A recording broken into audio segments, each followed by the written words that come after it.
This is Chris Rashnut, 24K on Twitter. Today we're here at the store checking out the iPhone 6 Plus and iPhone 6, and we thought we'd take a look at the cases provided by Apple. This first one is the iPhone 6 Plus leather case in product red edition. So that's nice. Kind of a matte finish.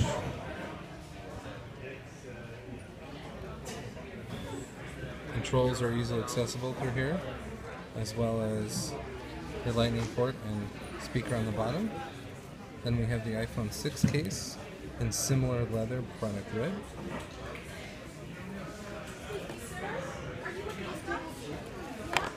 Then we have the iPhone 6 Plus silicone case, slightly shinier, but it's also product red.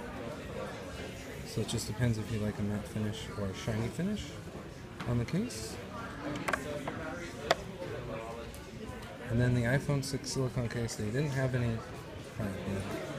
Pretty cool. So it's a little bit shiny. This is Chris Rashnut, 24K on Twitter.